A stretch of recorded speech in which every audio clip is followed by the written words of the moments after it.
اعوذ باللہ من الشیطان الرجیم بسم اللہ الرحمن الرحیم۔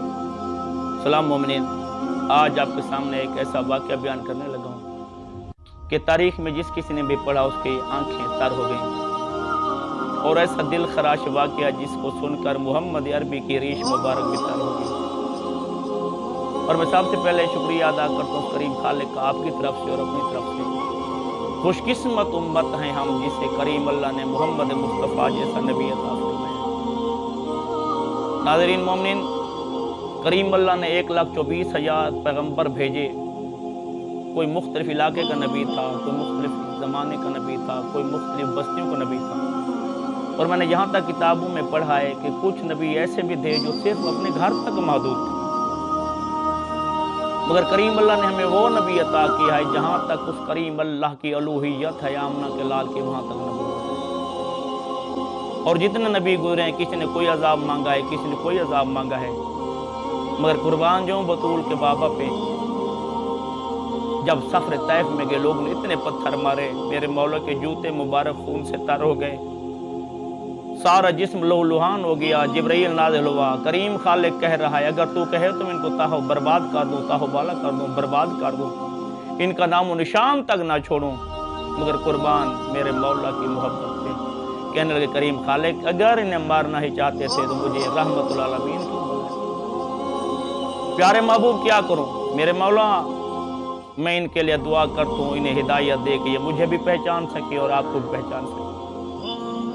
ہم خوش نصیب امت ہیں کہ کریم اللہ نے ہمیں محمد مصطفیٰ کا امتی بنایا ہے۔ اور میں اس واقعے کی طرف آتا ہوں، کتنا دل خراش واقعہ پیش آیا، اور خصوصاً یہ بچیوں کے لیے ہے کہ بیٹیوں کی عزت کرنا اسلام میں واجب ہے۔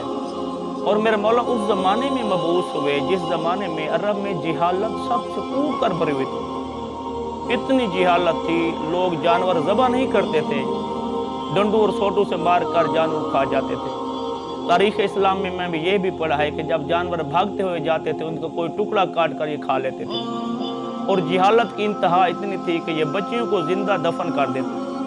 اللہ اکبر، اس سے بڑھ کر کیا جہالت ہو جو اپنی بچیوں کو ذبح کر کے یا زندہ ان کو دفن کر دیتے۔ میرے مولا کی محفل میں ایک شخص بیٹھا تھا، اس نے اپنی روداد اپنی کہانی سنائی، جسے سن کر میرے مولا کی ریش مبارک آنسوں سے تر ہو گئی۔ وہ میرے مولا کی محفل میں بیٹھا تھا، وہ کہانی سنانے لگا اسلام سے پہلے کی، کہنے لگا مولا ہم 3-3 4-4 سال سفر پہ جاتے تھے، تجارت کرتے تھے، میں 4 سال کے لیے باہر نکل گیا تجارت کے لیے۔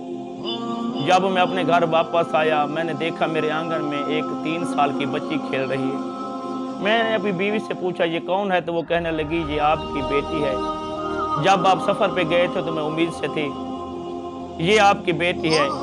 کہتے مجھے ناگوار گزرا کیونکہ ہمارے معاشرے میں رواج تھا کہ بچیوں کو زندہ درگور کر دیتے تھے۔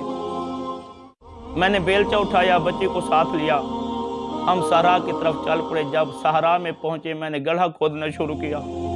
میرے نبی یہ سنتے بھی جاتے تھے اور میرے مولا کی داڑھی بھی تر ہوتی جا رہی تھی۔ مولا فرماتے آگے بتاؤ کیا ہوا؟ کہتے میں نے وہاں پہ گڑھا کھودا، میں تھک گیا، میں کچھ دیر کے لیے بیٹھ گیا۔ جب میں وہاں پہ بیٹھا تو میری داڑھی میں کچھ مٹی سی لگ گئی تھی۔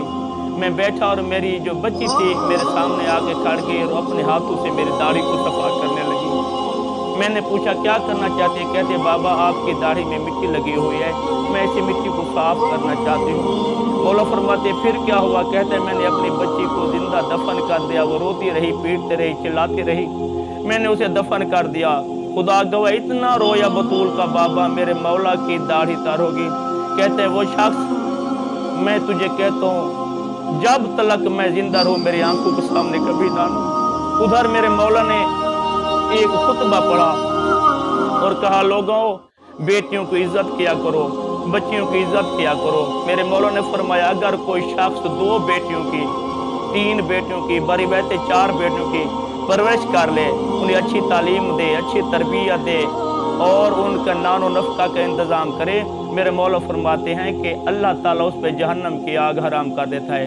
مومنین میں دعا کرتا ہوں کریم اللہ ہر کسی کو، ہر مومن کو بیٹیوں کی عزت کرنے کی توفیق عطا فرمائے۔ اور میں آپ سے گزارش کرتا ہوں کہ اپنی بیٹوں سے پیار کیا کرو، جس طرح بچوں کا حق ہوتا ہے، بیٹوں کا حق ہوتا ہے، بیٹیوں کا بھی اس طرح حق ہوتا ہے۔ خدا را اپنی بیٹیوں کی عزت کیا کریں، اپنی بچیوں سے پیار کیا کریں۔ السلام علیکم ورحمۃ اللہ۔